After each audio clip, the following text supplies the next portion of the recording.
वंदे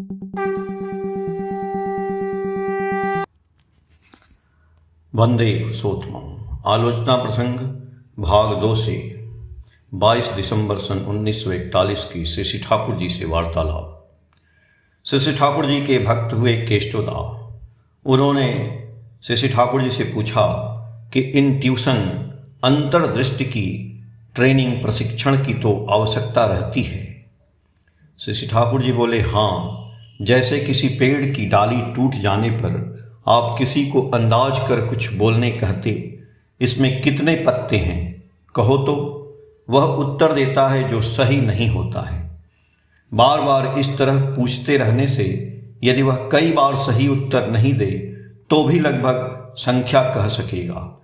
ऐसा करते रहने पर बाद में चलकर जिस विषय में भी अंदाज लगाने कहेंगे उस विषय में वह सही सही कह सकेगा। मैंने तो एक उदाहरण दिया। इस तरह विभिन्न ढंग से इंट्यूशन अंतर्दृष्टि को ट्रेनिंग शिक्षा देनी चाहिए। इसे हमेशा ध्यान में रखना है कि कैसे किसी चीज को लड़कों के मस्तिष्क में प्रविष्ट कराना है। जो व्यक्ति विभिन्न प्रवृत्ति के धंधे में रहता है वह ऐसा नहीं कर सकता। केष्टोदा बोले कि हिटलर के शिक्षा संस्कार में हम प्रधानतः शारीरिक गठन की बातें देखते हैं। यदि पेशी सबल नहीं हो और स्नायु की क्षमता अधिक न रहे तो उनके द्वारा कोई भी कार्य संभव नहीं है। कोई बड़ा दबाव पड़ने से ही दब जाता है। इस विषय में शिक्षा द्वारा हम क्या कर सकते हैं? श्री ठाकुर जी बोले, खेल कूद, बीज बोने, कारखाने का काम एवं हाट बाजार और बिक्री करने इत्यादि कार्यों द्वारा ही बच्चों को कर्मठ बनाया जा सकता है। ऐसा कार्य दिया जिससे वे 20-25 मील पैदल चलें, धीरे धीरे दायित्व लेकर सहन शक्ति बढ़ा देंगे। इस दिशा में ख्याल रखेंगे जिससे स्वास्थ्य खराब न हो। जो काम करने में 15 मिनट लगते हैं उस काम को 5 मिनट के अंदर करने कहेंगे। इस तरह से उनके मसल्स पेशी को एडजस्ट नियंत्रित करना चाहिए। जो तुरंत ही बड़ी आसानी से अच्छी तरह काम बनाकर आवे उसे शाबाशी देना चाहिए। शाबाशी ऐसे ढंग से देंगे ताकि जो नहीं कर सका है उसका उत्साह भी नहीं घटे। सभी को आशा देनी होगी। कहेंगे तुम भी कर सकोगे। उसी ढंग से करने पर अभी कर सकते थे। प्रायः काम होने पर था।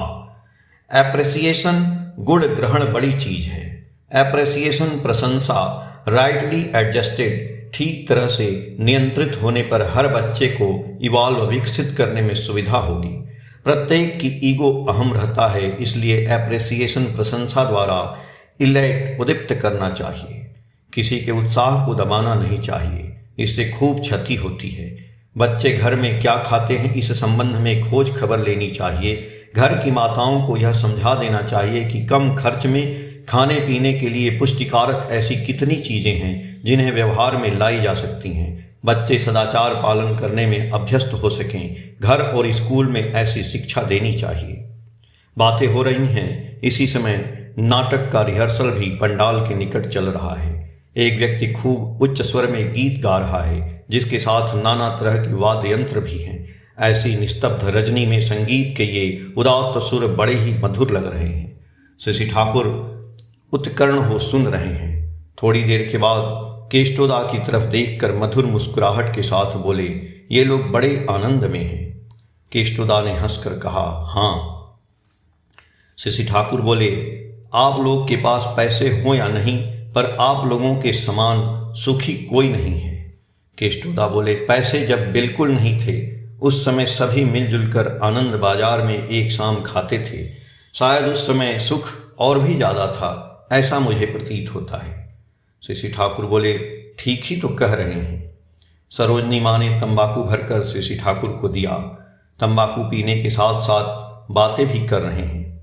केष्टोदा ने पूर्व प्रसंग में पुनः प्रश्न किया, हम लोग बच्चों को कर्मठ बनाने की अपेक्षा परीक्षा में पास कराने के लिए काफी व्यस्त रहते हैं और उसी की तारीफ भी अधिक करते हैं।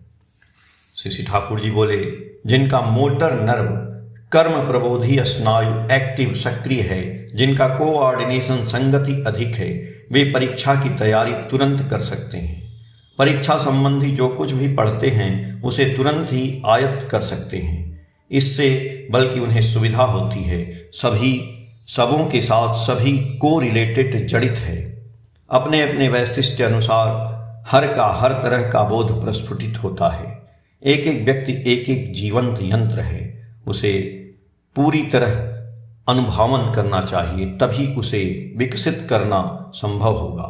जैसे एक व्यक्ति वास्तव में मैकेनिक है, वह अंक नहीं समझता है, पर मैकेनिकल लाइन में कारीगरी की ओर सुयोग देकर यदि उसका मस्तिष्क खोल दें तो उस समय देखेंगे कि वह उसी मस्तिष्क से अंक भी अच्छी तरह समझेगा। केष्टोदा बोले, लड़कों में स्वतः स्वेच्छ दायित्व बोध किस तरह पनपेगा?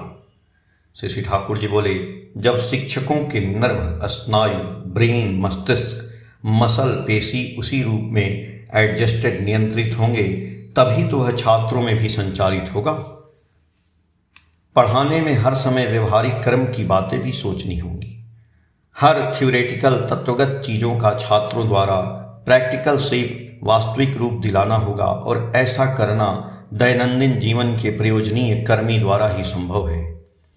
चाई ऐसा गोभी की खेती से कराओ या हथौड़ा वसूला से, मेरी इच्छा है शिक्षकों को कारखाना, केमिकल प्रेस, लकड़ी का काम इत्यादि सब कुछ सिखाऊं, और सोचता हूँ हर विषय की किताबें नए ढंग से लिखवाऊं, जिससे लड़के बड़ी आसानी से मूल को पकड़ सकें तथा उसका वास्तविक प्रयोग सीखें।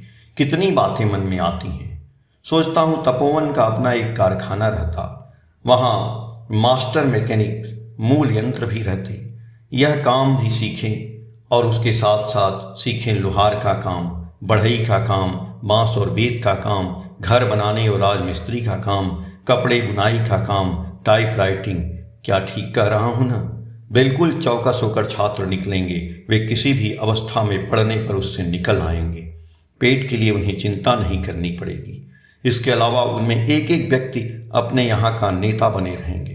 अर्जन में पटु, काम में शास्त्रयी, समापन में सुंदर, ये होंगे उनके काम के मापदंड। क्षिप्रता इतनी बढ़ानी होगी, मोटर एपरेट्स, कर्म यंत्र इतना एफिशिएंट, दक्ष और एक्टिव, कर्मठ बना देना होगा ताकि काम देखते ही देखते अलौकिक घटना की तरह हो जाए। Let there be light and there was light.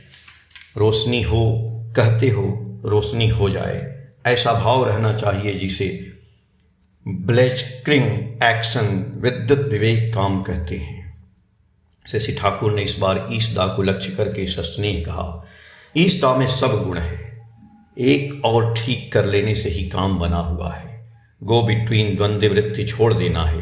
पहले कुछ कष्ट मालूम पड़ सकता है, पर वह कष्ट कितने दिनों तक रहेगा? कुछ दिनों तक कष्ट रहने के बाद ही लाइन क्लियर, रास्ता साफ हो जाएगा। 6 महीने तक कष्ट उठाने के बाद यदि चिरदिन राजकुमार की तरह में रहा जाए तो सारा जीवन कौन दैन्यग्रस्त होकर रहना चाहेगा?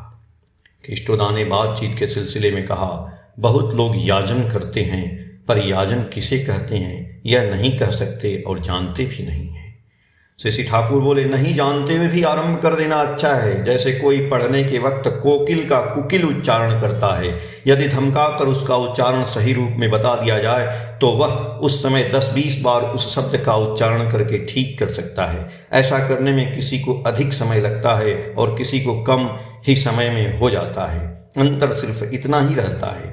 पढ़ने के अभ्यास को आयत्त करना साधारण बात नहीं है। भूल का सुधार जानने वालों के द्वारा ही हो सकता है। केष्टोदा बोले, याजन तो हर चीज में लागू होगा। जैसे किसी को हम ग्रामर, व्याकरण पढ़ा रहे हैं, वहां याजन कैसे किया जा सकता है? शशि ठाकुर जी बोले, ग्रामर पढ़ाने के समय कैसे याजन किया जाता है आपने देखा नहीं? हर चीज को समझाने के लिए तुरंत नए नए छोटे वर्ड, शब्द और एग्जाम्पल, दृष्टांत प्रयोग करना चाहिए। ग्रामर पढ़ाते हुए आप grammar of language, grammar of life, जीवन, भाषा का व्याकरण, जीवन का व्याकरण कहते हुए आरंभ करेंगे। Principle of being and becoming, बचने बढ़ने की नीति को आदर्श सार्थकता में सार्थक कर देना ही तो याचन है। किसी काम को कराने या सिखाने में बीइंग एंड बिकमिंग, जीवन वृद्धि के साथ उसका कोऑर्डिनेटेड रिलेशन, जड़त संबंध, डिमॉन्स्ट्रेट, प्रदर्शन कर देना चाहिए। ग्रामर, व्याकरण या जो विषय पढ़ाएं, हर विषय के जरिए यदि याजन नहीं होता है तो वैसी पढ़ाई व्यर्थ है।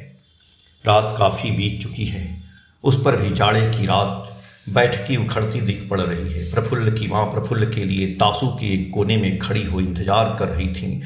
उस ओर लक्ष्य करके शशि ठाकुर ने कहा, माँ के समान वस्तु नहीं है। कितने लोग बहुत पहले चले गए, वह लड़के को साथ ले जाएंगी, इसलिए इस जाड़े में खड़ी हैं। निकट में आकर बैठते खोज की, प्यारी कहाँ है? उस लड़के एक मलेरिया का रोगी की खबर तो नहीं मिली। विद्या माँ प्यारीदा को बुलाने गई है। आलोचना प्रसंग भाग 2 के पेज संख्या 197 से 201 तक। जय गुरु।